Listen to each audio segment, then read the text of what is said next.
दोस्तों, Hindi film industry यानी कि बॉलीवुड पर कई तरह के आरोप लगते रहे हैं, कई विवाद भी होते रहे हैं और कई बार बड़े बड़े लोगों ने बॉलीवुड और यहाँ होने वाली गंदगी पर अपना मुंह खोला है, बड़े खुलासे भी किए हैं। और अब इस बार फिल्म अभिनेत्री तनुश्री दत्ता एक कदम आगे बढ़ गईं और बॉलीवुड पर यहाँ के गैंगबाजों पर डिजिटल साजिश का आरोप लगा दिया। जी हाँ, ये नया नाम सामने आया डिजिटल साजिश का, और 7 समंदर दूर भी काम नहीं करने देने, मैनिपुलेट करने का आरोप जड़ दिया। तो क्या क्या कहा तनुश्री दत्ता ने, क्यों लगाए नए डिजिटल साजिश के आरोप, आपको बताते हैं सब कुछ।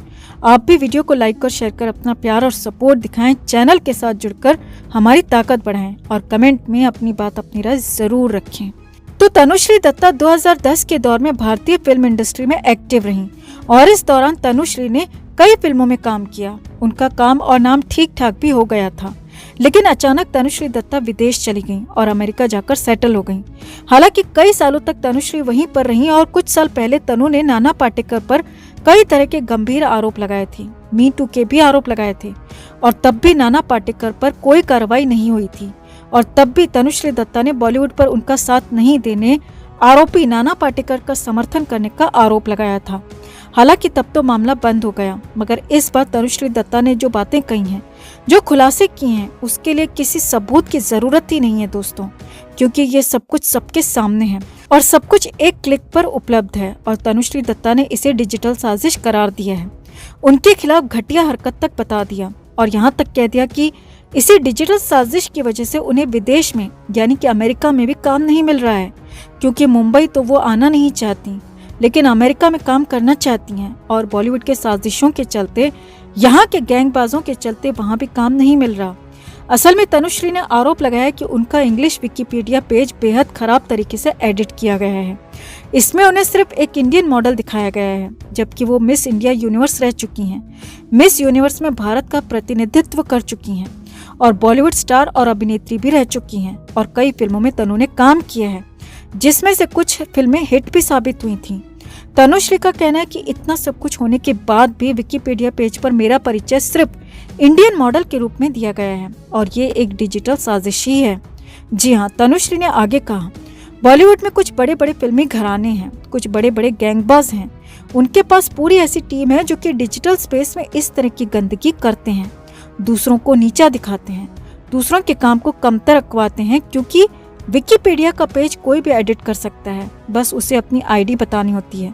और तनुश्री दत्ता के मुताबिक बॉलीवुड के गैंगबाजों ने ही उनके विकिपीडिया पेज को एडिट करवाया और वहां पर सिर्फ मॉडल लिखवाया है, ताकि तनुश्री दत्ता को सिर्फ मॉडल ही कहा जाए, अभिनेत्री ना कहा जाए और उनको काम मिलने में भारी भारी दिक्कत आ जाए।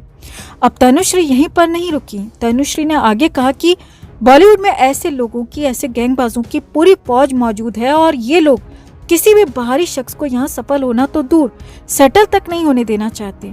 और पहले जब मैं बॉलीवुड में थी तो मुझे काम नहीं मिलने दिया गया था, और अब मैं जब अमेरिका में काम करने की कोशिश कर रही हूँ, यहाँ जमने की कोशिश कर रही हूँ, तो मेरा विकी पेज बदल दिया जाता है, जो कि सबसे घटिया डिजिटल साजिश है और ये मेरे खिलाफ हो रही है।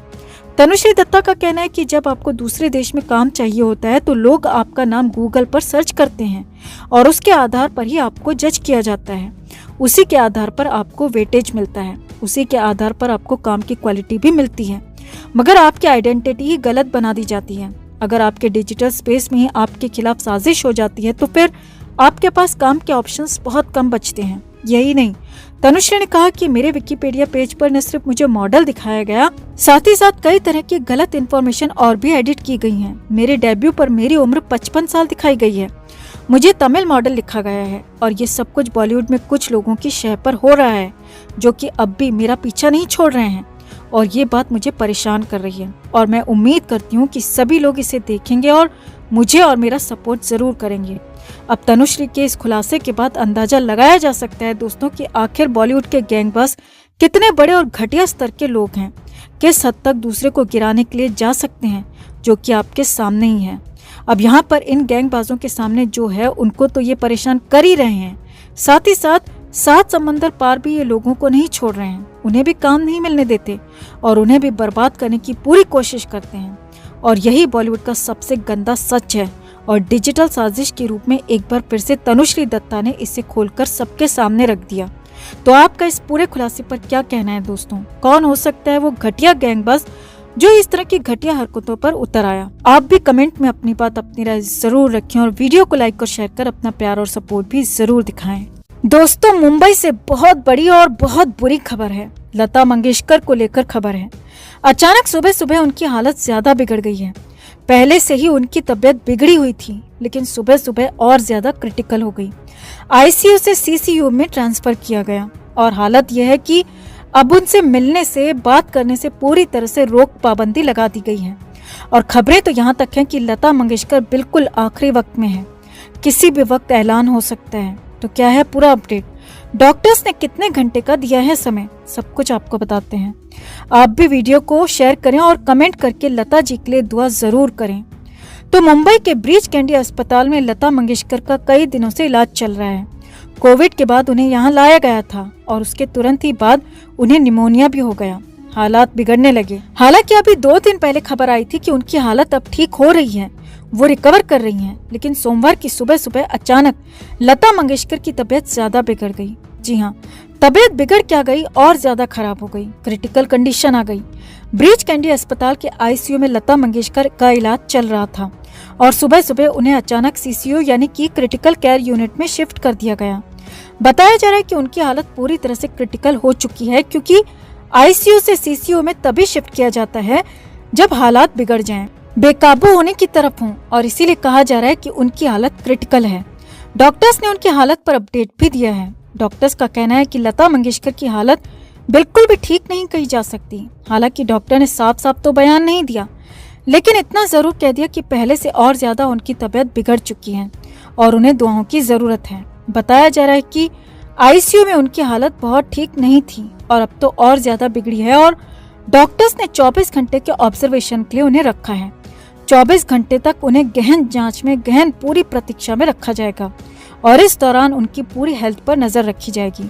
माना जा रहा है कि अगले 24 घंटे में उनकी हालत का पूरा पता चल जाएगा और इस बारे में बहुत कुछ बुरा सुनने को भी मिल सकता है। जी हाँ, हालांकि डॉक्टर्स की तरफ से पूरी कोशिश की जा रही है, डॉक्टर्स पूरी कोशिश कर रहे हैं, मगर लता जी के घर के करीबी लोगों का कहना है कि अब हालात ठीक होने वाले बिल्कुल भी नहीं दिख रहे हैं। हालात मुश्किल होते जा रहे हैं क्योंकि अब तो डॉक्टर्स ने किसी के भी मिलने पर पाबंदी लगा दी है। अब कोई भी लता मंगेशकर से मिल नहीं पाएगा, सभी के मिलने पर रोक है। यहाँ तक कि परिवार वालों को भी उनसे मिलने की इजाजत नहीं है। उनके वार्ड में, आईसीयू में जाने की इजाजत किसी को भी नहीं है। यानी कि साफ है कि हालात ऐसे हैं, कभी भी कुछ भी हो सकता है और उस कंडीशन में परिवार को मिलने देना डॉक्टर्स नहीं चाहते हैं।